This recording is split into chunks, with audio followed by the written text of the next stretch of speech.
Hindi ito mga eksena sa TV o pelikula. Sana nga'y kathang-isip lang.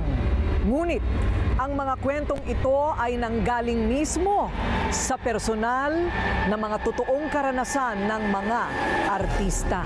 Manood at kayo na ang humusga.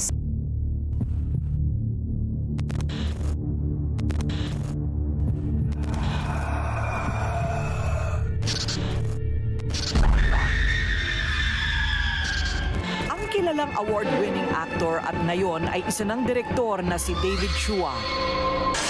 Umano'y sinusundan ng isang babaeng elemento. Teenager pa lang si David ay mundo na ng showbiz ang kanyang pinangarap pasukin. Hindi naman siya nabigo kung kaya't kaliwat kanan din ang kanyang mga naging project, mapapelikula man o telebisyon.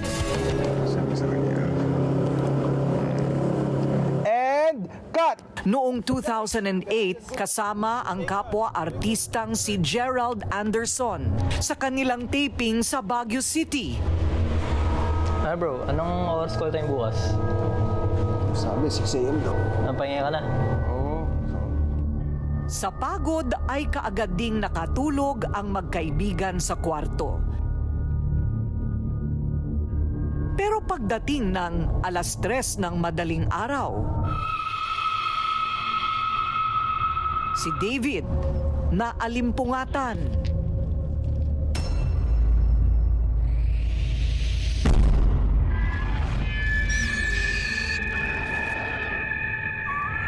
Sa takot ay nagtalukbong na lang siya ng kumot.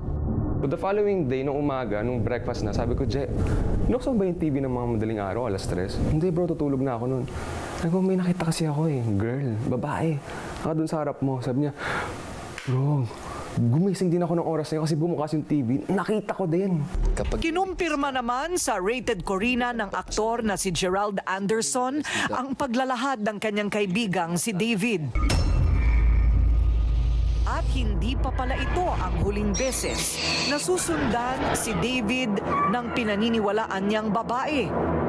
2012 sa kaparehong oras, 3:00 ng madaling araw.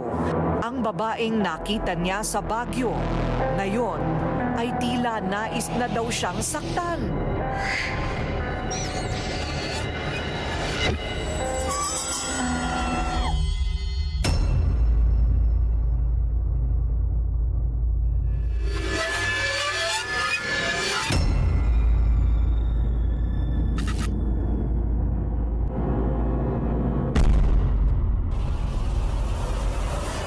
Walang ibang nagawa si David kung hindi ang tumakbo na lang sa kabilang kwarto.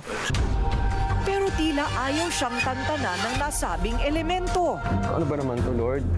Mamamatay na ba ako? Kasi hindi ako makahinga talaga Mamamatay na ba? Kukunin niyo na ba ako? Kasi bakit may ganito klaseng babae sa nakapatong sa akin at di ako makahinga?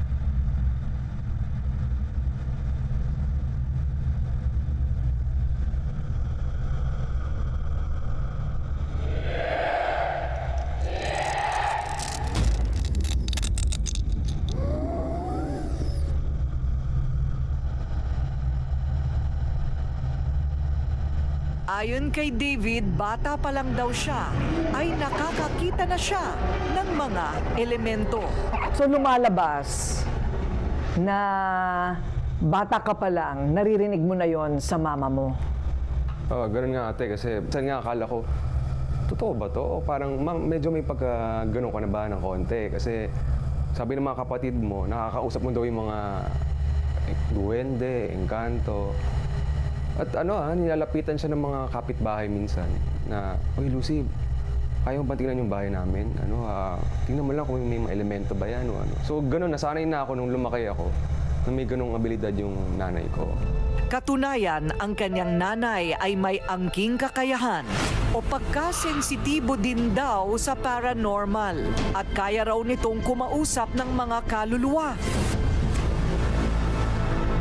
Pero hindi ka naniniwala noon. Noon hindi Pero nung naranasan ko na paunti-unti, doon ako medyo totoo nga to, parang naniwala na ako na meron nga yung nanay kong ganyang abilidad Kasi one time, eto kaya naniniwala rin ako kasi one time naalala ko nun, pumunta yung nanay ko sa isang parang bahay nga para i-check yung ano.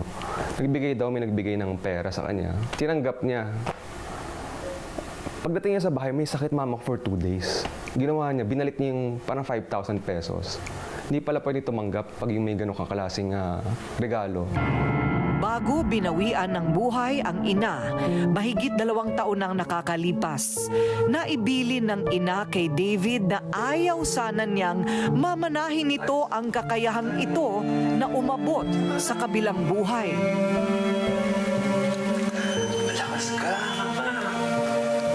Bakit ayaw mong tanggapin yung kakayahan na yon o regalo?